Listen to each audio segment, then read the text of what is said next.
ಲೋಕಸಭಾ ಚುನಾವಣೆಗೆ ಕಾಂಗ್ರೆಸ್ ಭರ್ಜರಿ ರಣತಂತ್ರವನ್ನ ಹೆಣಿತಾ ಇದೆ. ಕೇಸರಿ ಕೋಟೆಯಲ್ಲಿ ಇವತ್ತು ಕಾಂಗ್ರೆಸ್ ಶಕ್ತಿ ಪ್ರದರ್ಶನಕ್ಕೆ ಮುಂದಾಗ್ತಾ ಇದೆ. ಲೋಕಸಭಾ ಚುನಾವಣೆ ಇರುವಂತ ಹಿನ್ನೆಲೆಯಲ್ಲಿ ಎಲ್ಲರನ್ನೂ, ಎಲ್ಲ ಪ್ರದೇಶವನ್ನು, ಎಲ್ಲ ಸಮುದಾಯವನ್ನು ಗಮನ ಸೆಳೆಯುವಂತ ಕೆಲಸವನ್ನ ಕಾಂಗ್ರೆಸ್ ಮಾಡ್ತಾ ಇರುವಂತದ್ದು. ಕೇಸರಿ ಕೋಟೆ ಇಲ್ಲಿಗೆ ಕಾಂಗ್ರೆಸ್ ಇವತ್ತು ಎಂಟ್ರಿ ಕೊಡ್ತಾ ಇದೆ ಶಕ್ತಿ ಪ್ರದರ್ಶನಕ್ಕೆ. ಮಂಗಳೂರಿನಲ್ಲಿ ಕಾಂಗ್ರೆಸ್ ಬೃಹತ್ ರಾಜ್ಯ ಮಟ್ಟದ ಸಮಾವೇಶ ಹಮ್ಮಿಕೊಳ್ಳಲಾಗಿದೆ. ಲೋಕಸಮರಕ್ಕೆ ಕಾರ್ಯಕರ್ತರನ್ನ ಸಜ್ಜುಗೊಳಿಸೋಕೆ ಪ್ಲಾನ್ ಆಗಿದೆ. ಅಡ್ಯಾರ್ ಸಹ್ಯಾದ್ರಿ ಕಾಲೇಜು ಮೈದಾನದಲ್ಲಿ ಸಮಾವೇಶಕ್ಕೆ ಸಿದ್ಧತೆ ನಡೆದಿದೆ. ಸಮಾವೇಶದಲ್ಲಿ ಎಐಸಿಸಿ ಅಧ್ಯಕ್ಷ Mallikarjuna Kharge, CM Siddaramaiah, DCM DKShi, KC Venugopal ಭಾಗಿಯಾಗ್ತಾ ಇದ್ದಾರೆ.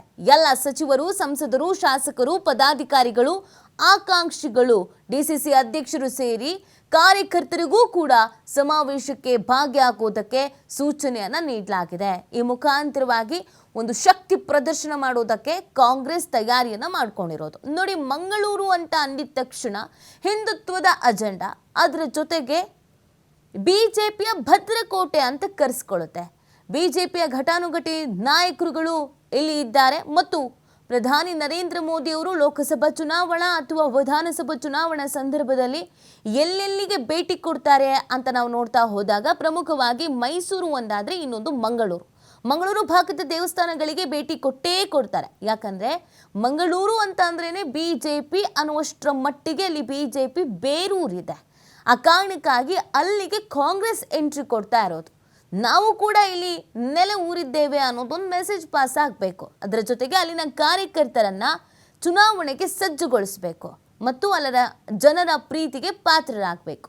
ಆ ಕಾರಣಕ್ಕಾಗಿ ಕಾಂಗ್ರೆಸ್ ಈ ಒಂದು ಪ್ಲಾನ್ ಅನ್ನ ಮಾಡಿಕೊಂಡಿದೆ. ಅದಕ್ಕೆ ಅಂತ ಭರ್ಜರಿ ಸಿದ್ಧತೆಯನ್ನ ಕೂಡ ಮಾಡಿಕೊಳ್ಳಲಾಗಿದೆ. ನೀವು ದೃಶ್ಯದಲ್ಲಿ ಗಮನಿಸ್ತಾ ಇದ್ದೀರಾ, ದೊಡ್ಡ ದೊಡ್ಡ ಹೋಲ್ಡಿಂಗ್ಸ್ ಅನ್ನ ಹಾಕಲಾಗಿದೆ. ನಾಯಕರುಗಳನ್ನ ವೆಲ್ಕಮ್ ಮಾಡೋದಕ್ಕೆ ಸಿದ್ಧತೆಯನ್ನ ಮಾಡಿಕೊಳ್ಳಲಾಗಿದೆ.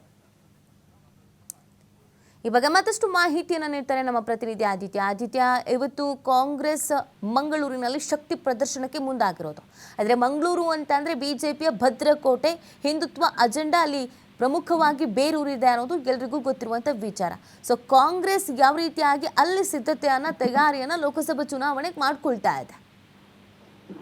ನೀತಿ, ನಿಜವಾಗ್ಲೂ ಇವತ್ತಿನ ಒಂದು ಸಮಾವೇಶ ಅನ್ನುವಂಥದ್ದು ಲೋಕಸಭಾ ಚುನಾವಣೆಯ ಹಿನ್ನೆಲೆಯಲ್ಲಿ ಕಾಂಗ್ರೆಸ್ಗೆ ಒಂದು ಮಹತ್ವವಾದ ಬಲವನ್ನ ತುಂಬಬೇಕು ಅನ್ನುವಂಥ ಉದ್ದೇಶದೊಂದಿಗೆ ಮಾಡ್ತಾ ಇರುವ ಒಂದು ಸಮಾವೇಶ. ಕೇಸರಿ ಭದ್ರಕೋಟೆ ಅಂತಾನೆ ಬಿರುದನ್ನ ಪಡೆದುಕೊಂಡಿರುವಂತ ದಕ್ಷಿಣ ಕನ್ನಡ ಮತ್ತು ಉಡುಪಿ ಜಿಲ್ಲೆಯಲ್ಲಿ ಇವತ್ತು ಕಾಂಗ್ರೆಸ್ ತನ್ನ ಶಕ್ತಿ ಪ್ರದರ್ಶನವನ್ನ ಮಾಡೋದಕ್ಕೆ ಮುಂದಾಗಿದೆ. ಇವತ್ತಿನ ರಾಜ್ಯ ಮಟ್ಟದ ಒಂದು ಕಾರ್ಯಕರ್ತರ ಸಮಾವೇಶದಲ್ಲಿ ಸುಮಾರು 60,000ದಷ್ಟು ಕಾರ್ಯಕರ್ತರು ಭಾಗಿಯಾಗುವಂತ ನಿರೀಕ್ಷೆ ಕೈಪಾಳ್ಯದಲ್ಲಿದೆ. ಈಗಾಗಲೇ ಅಲ್ಲಿ ಸುಮಾರು 45,000ದಷ್ಟು ಆಸನದ ವ್ಯವಸ್ಥೆಗಳನ್ನ ಮಾಡಿಕೊಳ್ಳಲಾಗಿದೆ. ಇವತ್ತು ಎಐಸಿಸಿ ಅಧ್ಯಕ್ಷ ಮಲ್ಲಿಕಾರ್ಜುನ ಖರ್ಗೆ, ರಾಜ್ಯದ ಮುಖ್ಯಮಂತ್ರಿಗಳಾದಂತಹ ಸಿದ್ದರಾಮಯ್ಯ, ಡಿಸಿಎಂ ಡಿಕೆ ಶಿವಕುಮಾರ್ ಆದಿಯಾಗಿ ಕಾಂಗ್ರೆಸ್ ಉಸ್ತುವಾರಿಯಾಗಿರುವಂತಹ ಕೆಸಿ ವೇಣುಗೋಪಾಲ್, ರಣದೀಪ್ ಸುರ್ಜೇವಾಲಾ ಸೇರಿದಂತೆ ಎಲ್ಲರೂ ಇವತ್ತು ಎಲ್ಲ ಕಾಂಗ್ರೆಸ್ ಘಟಾನುಘಟಿಗಳು, ಎಲ್ಲ ಸಚಿವರು ಕೂಡ ಇವತ್ತು ಮಂಗಳೂರಿಗೆ ಬರ್ಲಿಕ್ಕಿದ್ದಾರೆ. ಈಗಾಗಲೇ ಗೃಹ ಸಚಿವ ಪರಮೇಶ್ವರ್, ಡಿಸಿಎಂ ಡಿಕೆ ಶಿವಕುಮಾರ್ ಹಾಗೂ ದಿನೇಶ್ ಗುಂಡೂರಾವ್, ವೀರಪ್ಪ ಮೊಯ್ಲಿ ಅವರು ಈಗಾಗಲೇ ಮಂಗಳೂರಿಗೆ ಆಗಮಿಸಿದ್ದಾರೆ. ಇನ್ನು ಅನೇಕ ಗಣ್ಯಾತಿಥರು ಇವತ್ತಿನ ಒಂದು ಸಮಾವೇಶಕ್ಕೆ ಆಗಮಿಸಲಿಕ್ಕೆ ಇರುವಂತದ್ದು.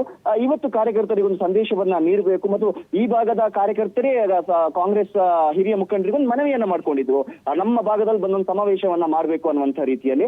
ಹಾಗಾಗಿ ಆ ಕಾರಣಕ್ಕೋಸ್ಕರ ಇವತ್ತು ಸಮಾವೇಶ ನಡೀತಾ ಇದೆ. ಎಲ್ಲಾ ಕಾಂಗ್ರೆಸ್ ಪದಾಧಿಕಾರಿಗಳಿಗೆ ಇವತ್ತಿನ ಒಂದು ಸಮಾವೇಶಕ್ಕೆ ಒಂದಿಷ್ಟು ಕಾರ್ಯಕರ್ತರನ್ನ ಕರೆದುಕೊಂಡು ಬರಲೇಬೇಕು ಅನ್ನುವಂತಹ ರೀತಿಯ ಒಂದು ಜವಾಬ್ದಾರಿಗಳನ್ನ ಕೂಡ ಮಾಡಲಾಗಿರುವಂತದ್ದು. ಇವತ್ತು 2:30-3 ಗಂಟೆಗೆ ಸಮಾವೇಶ ಆರಂಭವಾಗಲಿಕ್ಕಿದೆ. ಈ ನಿಟ್ಟಿನಲ್ಲಿ ಈಗಾಗಲೇ ಸೇಫ್ಟಿಯ ದೃಷ್ಟಿಕೋನದಿಂದ ಡ್ರೋನ್ ಹಾರಾಟವನ್ನ ನಿಷೇಧ ಮಾಡಲಾಗಿದೆ. ಆದಿತ್ಯ, ತಮ್ಮೆಲ್ಲ ಡೀಟೇಲ್ಸ್ಗಾಗಿ